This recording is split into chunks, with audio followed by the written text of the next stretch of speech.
ममता दीदी ने हमेशा विक्टिम कार्ड का पॉलिटिक्स खेला है। कभी पैर तुड़वा लेती हैं, कभी सिर पर पट्टी बंधवा देती हैं, कभी बीमार हो जाती है और कभी चुनाव आयोग के सामने बेचारा बनकर चुनाव आयोग को गालियां निकालती। मैं आपको बताने आया हूं कि आपकी ये राजनीति को, विक्टिम कार्ड की पॉलिटिक्स को बंगाल की जनता अब बहुत अच्छे तरीके से समझ गई। मोदी जी के नेतृत्व में जो विकास के देश के अंदर एक बहुत स्पीड के साथ रफ्तार चली है, बंगाल इसके साथ जुड़ना चाहता है।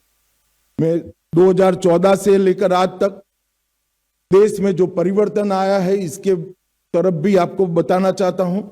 15 में पहली बार जम्मू कश्मीर में एनडीए की सरकार बनी, 16 में हमने पहली बार आसाम में सरकार बनाई, 17 में हमने पहली बार मणिपुर में सरकार बनाई, हरियाणा में हमने पहली बार सरकार बनाई, अरुणाचल में पहली बार सरकार बनाई, 18 में त्रिपुरा में हमने पहली बार सरकार बनाई, 24 में हमने ओडिशा में पहली बार सरकार बनाई और 26 में प्रचंड बहुमत के साथ भारतीय जनता पार्टी बंगाल में सरकार बनाने जा रही है।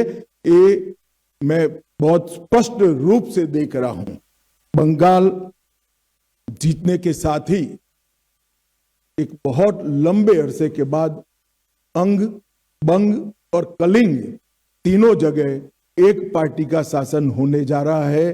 बिहार में भी एनडीए का शासन है, उड़ीसा में भी भाजपा सरकार है और अब बंगाल में भी भाजपा सरकार आएगी। तो एक प्रकार से पूर्ण बहुमत की सरकार बंगाल के विकास की गारंटी है।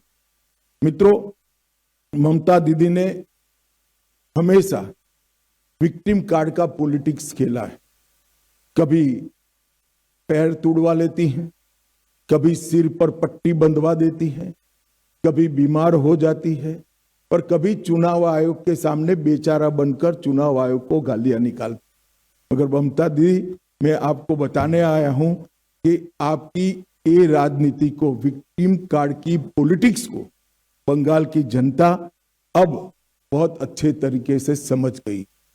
चुनाव आयोग जैसी संवैधानिक संस्था पर गाली गलौज करना ये बंगाल की संस्कृति को शोभा नहीं देता।